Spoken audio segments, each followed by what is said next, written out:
Hello students, this is Hardik sir, and this is the part 2 of your chapter 2, Understanding Secularism from Standard 8 Civics.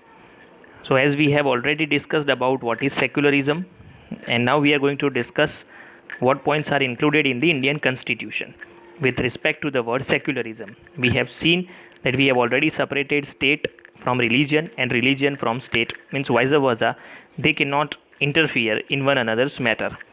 But as there are some state of changes, we have already seen with this particular two examples, wherein the government schools do not enjoy or do not celebrate any religious festivals, while the government has given freedom for wearing turban instead of helmet. So religion, particularly for a particular religious group of people, same law has been excluded for this particular group of people. So we have seen about these two examples. We have taken the reviews also in the part 1. I hope you would have completed the reading of the chapter well in advance. If you have not yet started reading, I request you to read the chapter once again and also keep watching the whole video till the end. So the Indian Constitution bans the untouchability. So here we are going to see something about as untouchability because of a particular religious belief. Some lower caste people, the people of lower caste who were discriminated, and this for banning such discrimination only, the government has banned untouchability. So in this instance we will discuss more that the state is intervening in religion. So what do you mean by intervening? So we have the meaning of intervening. So you can find here in the context of this chapter what does the word intervene mean. So according to this chapter, if we discuss the word, it refers to the state's efforts to influence a particular matter. You can understand here, to influence a particular matter. So state have its efforts to influence a particular matter if it needs to, in accordance with the principles of the constitution. Means by following the constitution only, the state can make efforts to influence any particular matter as well as related with the religion also. So we can see here, we will be back to the point. So the state is intervening in religion in order to end social practice that it believes discriminates and excludes. Means the people of lower caste who are excluded, who are discriminated, and their fundamental right is violated, and that's why the untouchability has been banned. Similarly, to ensure that laws relating to equal inheritance rights are also respected, the state may have to intervene in the religion based personal laws of communities. So sometimes the state may have to, because you can find, we have already studied Hindu Succession Amendment Act 2005, that means about equal inheritance, what we have seen already in 6th standard. So this what exactly the untouchability has been demolished, we can say it has been abolished just because they were felt they were discriminated, and that's why only as they were excluded, so that's why we can say the state has interfered in the matter and abolished the untouchability. The Indian Constitution grants the right to religious communities to set up their own schools. Even the Indian Constitution gives such permission to set up to set up their own school. Means any religion community can set up their own school and colleges, and also the state, means the government, will give them financial aid if needed on non-preferential basis. Means there would not be any kind of partiality, for X religion there would be much and for Y there will be less grant passed. It is not like that, there will be equal criteria for both. So there wouldn't be any kind of partiality, and on non-preferential basis all these institutions will be given the government grants. So you can find with the next, in what way is Indian secularism different from that of other democratic countries. You are also given with the examples in your textbook about United States of America, and also we will be discussing an event in the France. So the first amendment of the US Constitution prohibits the legislature from making laws respecting an establishment of religion or that prohibit the free exercise of religion. So what does it mean? So it means that by the word establishment you can understand is that the legislature cannot declare any religion as the official religion. So as we have also seen the same in Indian context also, that according to the secularism, any Indian state cannot declare a particular religion an official religion. So that's why the same we will find here also, that in this case, in the case of United States, as the constitution prohibits the legislature from making laws respecting an establishment of religion, it means it cannot declare any religion an official religion, nor they can give preference to one religion, as we have also seen in the case of India. In the United States of America, the separation between state and religion means that neither the state nor religion can interfere in one another's matters. Means neither the state nor the religion will interfere in one another's matter, that they are not going to interfere. It wants to say that the state will not interfere in the matters of the religion, and the religion will not interfere in the matters of the state. But we will find something new. There is one significant way in which Indian secularism differs from the dominant understanding of secularism as it is practiced in the United States of America. Means there is a one difference you can find, particularly from the secularism belief of United States of America. And this is because unlike the strict separation between religion and the state, we also have seen in the first video that why is it important to separate religion from the state. We have seen that part. So in the same way, we are also going to discuss here that why it has been different now.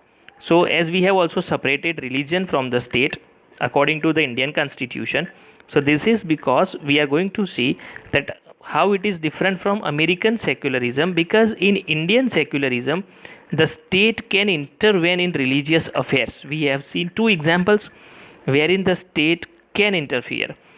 We have seen the second example of turban. You have already seen. We have also seen one example about abolishing untouchability. So the same you are also given with the example. So Indian constitution intervened in Hindu religious practices in order to abolish untouchability. So Hindu religious practices, in order to abolish untouchability, you can find that the state has intervened, means the constitution has intervened in Hindu religious practices. In Indian secularism, though the state is not strictly separate, we have this separation, but there is not much strict separation because the state can intervene. We have already seen the statement, the state may have to. We have seen here the state may have to intervene in the religion based personal laws of communities. Sometimes the state has to put such efforts. So here the same example we are also given, that though the state is not strictly separate from religion, it does maintain a principled distance. Means the state maintains a principal distance from religion, and vice versa, religion also maintains safe distance from the state also. So there is a principled distance between both of these, means they do not interfere in one another's matter. But still you have seen that abolishment of untouchability deals with the same thing, that it has intervened, but it was necessary to eradicate such social evils from the society.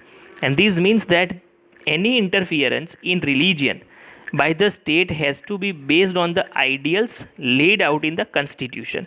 So this interference also you can understand right to equality.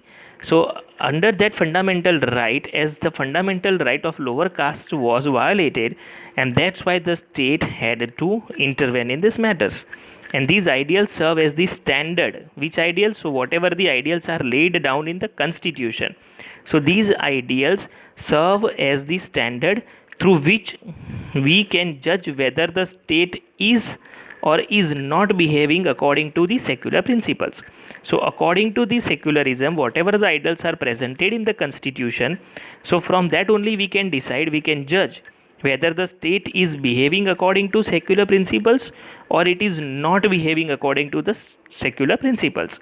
Means the state can intervene, the state can interfere, the state can influence the religious group, but in case of only according to the constitutional ideals. Rather than that, it cannot. So we are also going to discuss an event in France So in February 2004, France passed a law banning students from wearing any conspicuous religious or political signs. Conspicuous means which are seen clearly, directly. When you see a person, immediately some particular things which are clearly seen and they promote some religious groups or some political signs. So such conspicuous religious or political signs or symbols were banned according to the law which was passed in February 2004. And which were these particular symbols? You can find here also that symbols such as the Islamic headscarf, the Jewish skull cap, or even the large Christian crosses. So these were banned to wear, means which are conspicuous, they are directly seen, and this law has encountered a lot of resistance, means people rebelled against it, people opposed against it. There were a number of immigrants who were mainly from the former French colonies of Algeria, Tunisia, and Morocco, means these all immigrants opposed it. In the 1960s, France had faced a shortage of workers. So now the law has passed in 2004, but we are given the example of 1960s. So it is something discussion about the historical part. So in 1960s, France had faced a shortage of workers, and therefore France had provided visas for these immigrants. So these immigrants who rebelled, who actually resisted, who opposed against this law, they were the basically immigrants from since 1960s, we can say.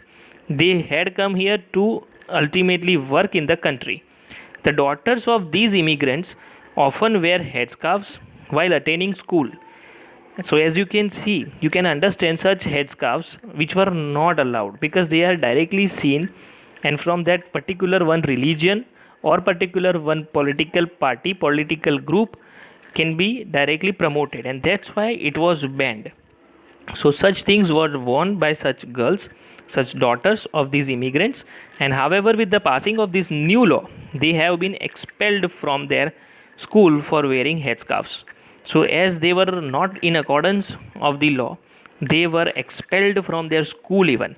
So this is the incident, or this is the event of France, which is also given in your textbook. So lastly we have the glossary as it is given. So first word is coercion, as you can find, to force someone to do something, that is the meaning, to force someone to do something. But according to this chapter, in the context of this chapter, we can understand that it refers to the force used by a legal authority like the state. So when legal authority forces to do something, that means it is known as coercion. Freedom to interpret, the independence that all persons shall have to understand things in their own way. So the independence to understand things in their own way. So whatever you are understanding right now, you are free to understand. So we have the freedom to interpret. In this chapter, according to this chapter, what it wants to say, it refers to a person's liberty to develop their own understanding and meaning of the religion they practice. So you are free to interpret, free to understand anything as per your way.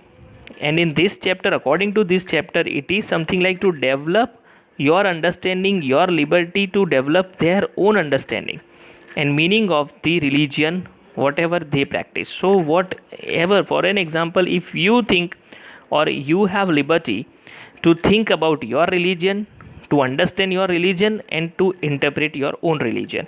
Interven wants to say in this chapter, it refers to the state's efforts to influence a particular matter. We have already seen, but it is according to the principles of the constitution only. So state can make effort to influence a matter, but in accordance with the constitution only. So this is the end of the glossary. If you have any doubts, any questions, you can 100% ask in the comment. Thank you for the day. Keep reading, keep learning.